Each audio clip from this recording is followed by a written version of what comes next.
Hello, my name is Jun Park, and I'm one of the R&D managers at MilliporeSigma.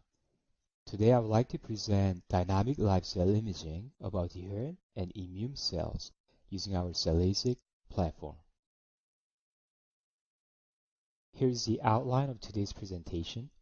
I'll start with the basics and challenges associated with setting up dynamic live cell imaging. I will then give a brief intro to our turnkey CellASIC platform, which enables dynamic live cell imaging with any existing inverted microscopes. Main part of the presentation today will be applications demonstrating the utility of the CellASIC system, with particular emphasis given to suspension cells such as T lymphocytes, which play a crucial role in immuno-oncology. Let's start with some background information on dynamic live cell imaging. I think by now it is very well established that live cell imaging offers tremendous biological insight over traditional static imaging due to its spatial and temporal information. For example, here we are showing the static image of T lymphocytes loaded with a fluorescent calcium indicator dye. At this point, not much insight can be gained, perhaps other than what appears to be different level of fluorescence among the T cells. Now, if we were to take time-lapse image of these T cells, as shown in the bottom of the slide, we start to gain deeper level of understanding to the spatiotemporal dynamics of these cells at single-cell level.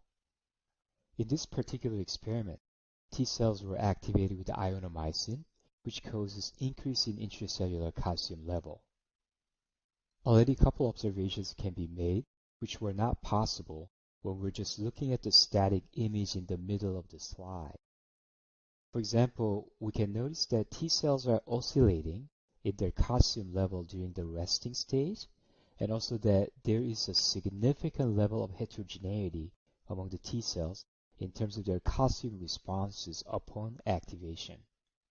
Let's play the movie itself to better appreciate what is going on.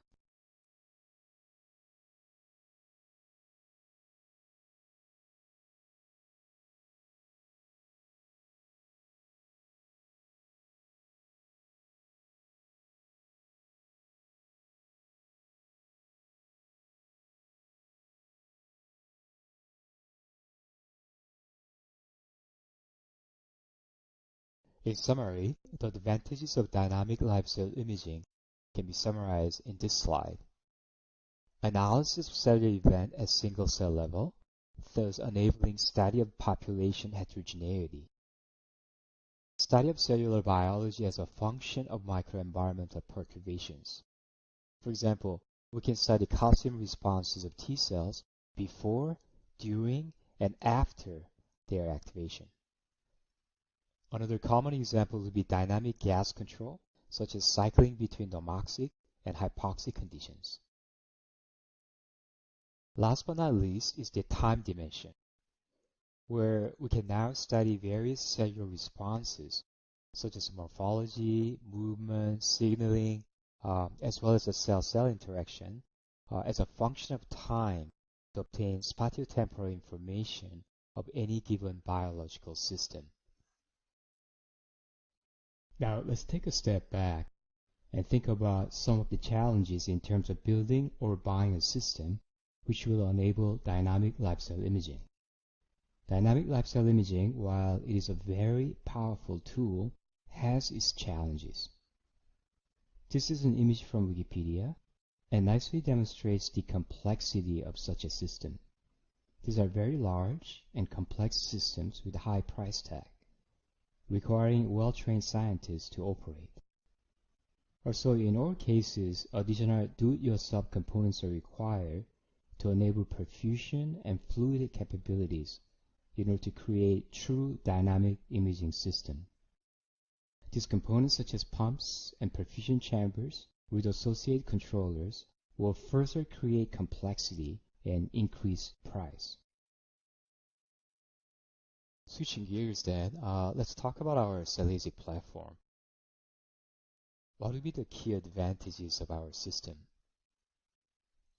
To start, it is a true turnkey product with integrated environmental control system coupled to microfluidic plate where cells will be cultured and imaged.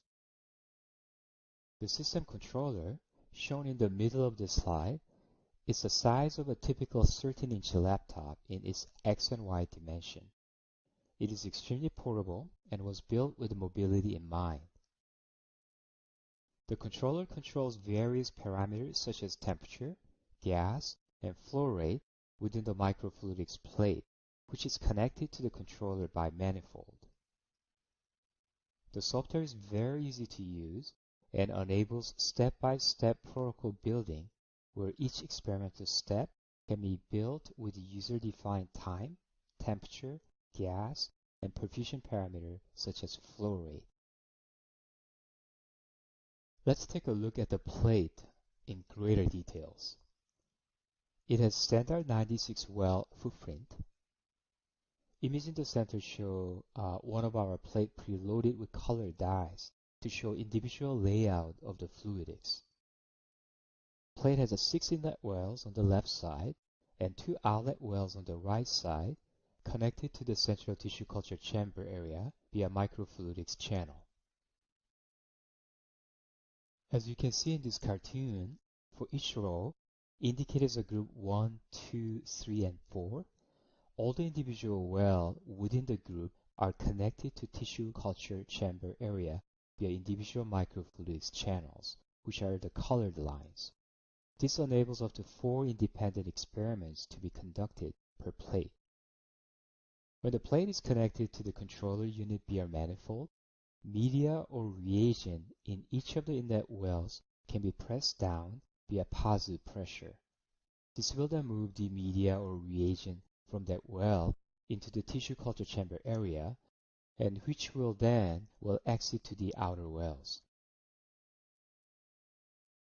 Essentially, this creates a system where any desired media or reagent can be precisely delivered to cells in the chamber area at desired time, for specific duration, and with specific flow rate.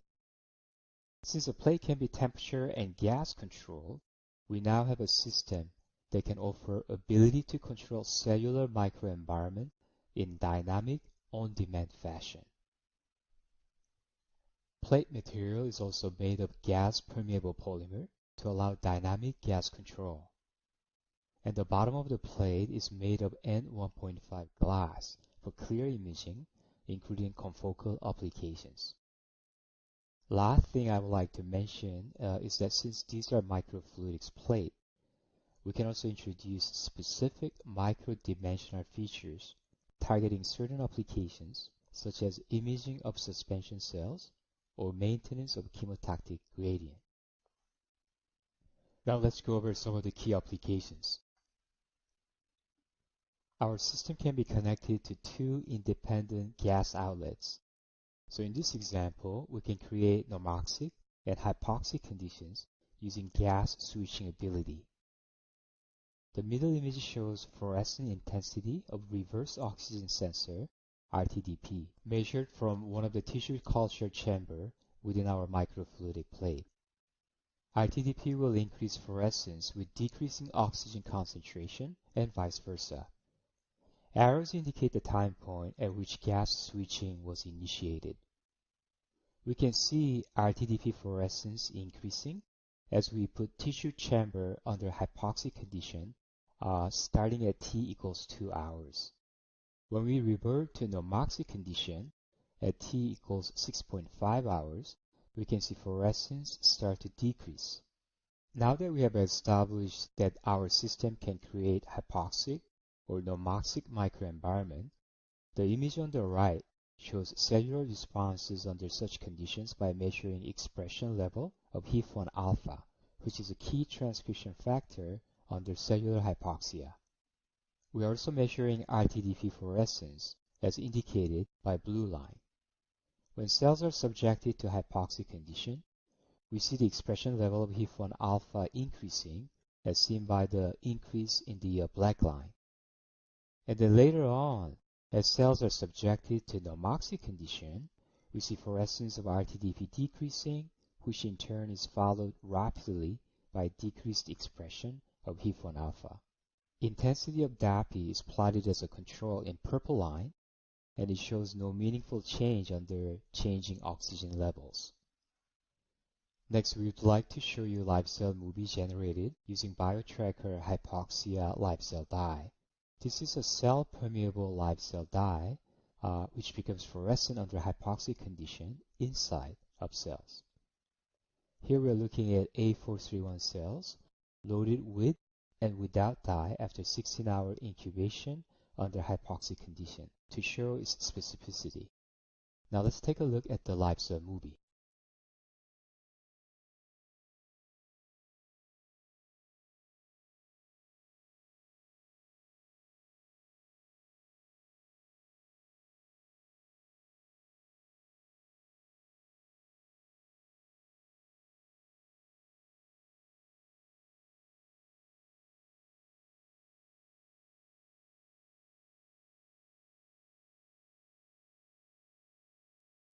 Next, we will look at the Autophagosomes formation under hypoxia using fluorescent lysosomal marker LC3.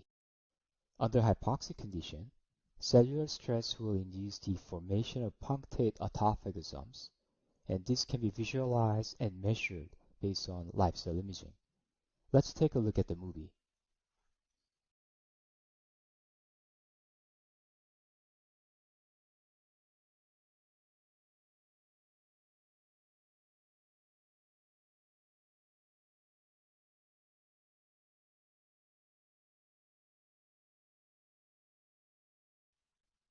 Next applications, we're looking at intracellular trafficking of proteins.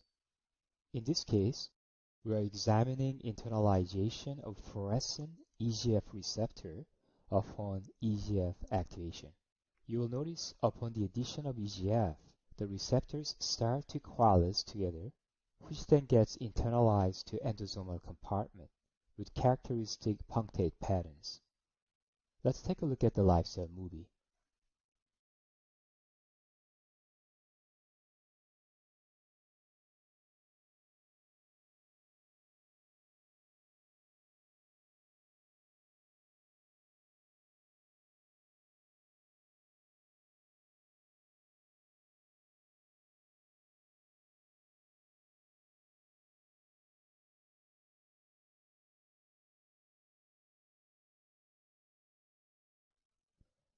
While the migration and invasion is widely performed on membrane platforms, they do not allow live cell imaging for obvious reasons. Here we now show how microfluidics can enable live cell imaging of cellular migration while maintaining chemotactic gradient. We have a microfluidics culture chamber that is connected to two parallel flow channels. Cells are cultured in the middle chamber, and chemoattractant is perfused into an adjacent channel. As you can see in the images at the bottom, cells will migrate towards the presence of chemoattractant. Let's take a look.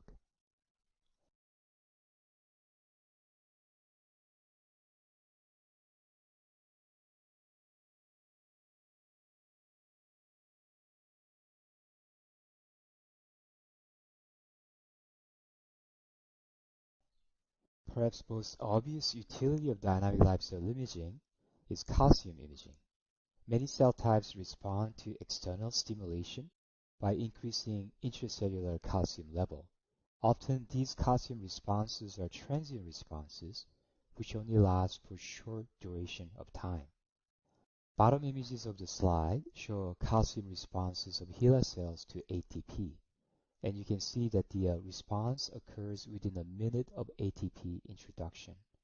Imaging this type of rapid transient responses require on-demand dynamic imaging capability. Now let's take a closer look at the ATP-induced calcium responses of HeLa cells.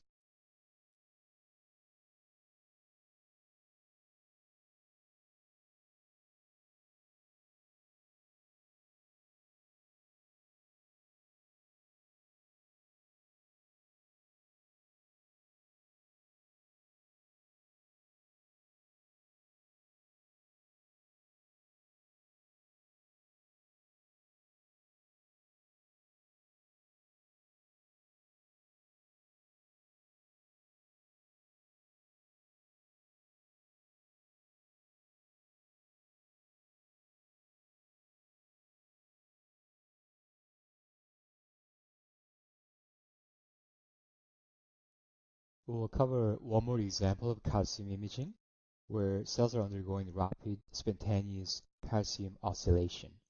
Image on the right shows cardiac muscle cells undergoing a spontaneous contraction. With live cell imaging, we can better understand the temporal dynamics of such behavior. Images on the left show calcium fluctuation of individual cells over time.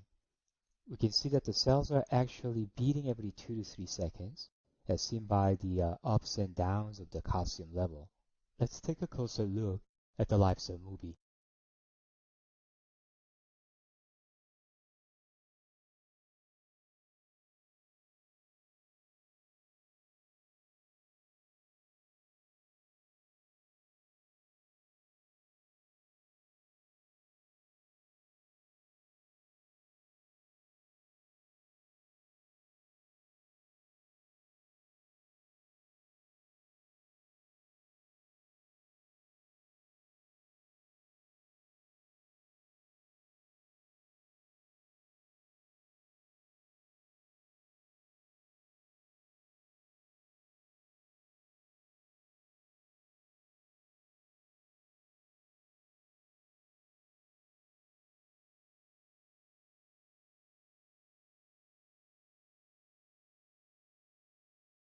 Next, I would like to cover live cell imaging of suspension cells, which pose unique challenge due to their non-adherent nature.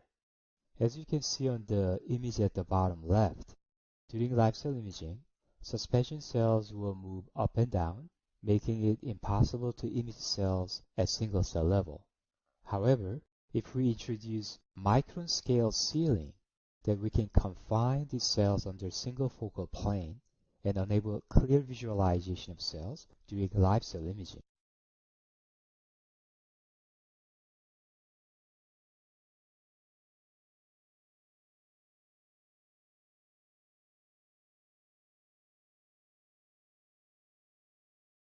Now we can use this micron sealing feature to examine in great detail cell-cell interaction of T cells with that of antigen-presenting B cells.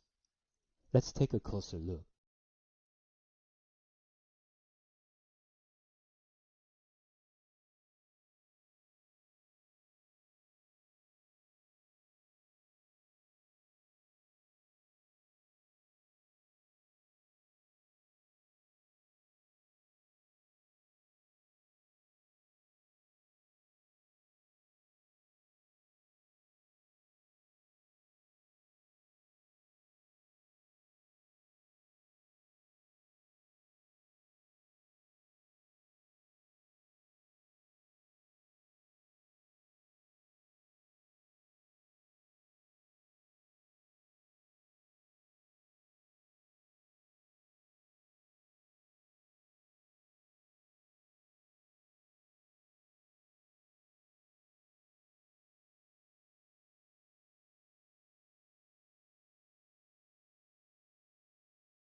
Here's another example where we're examining T-cell apoptosis at single cell level.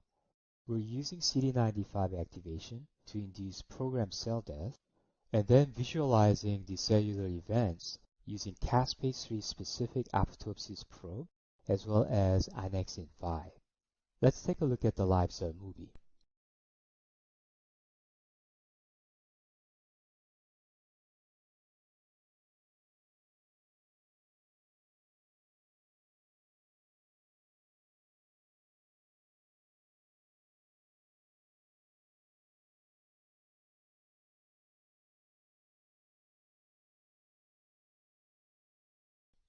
I would like to close the application part with 3D live cell imaging. We know that currently 3D tissue culturing is a very hot topic. Shown on the left side are images of MCF cells grown in our microfluidic plate compared to a regular chamber slide. Let's take a closer look at how these cells form 3D structures in our plate.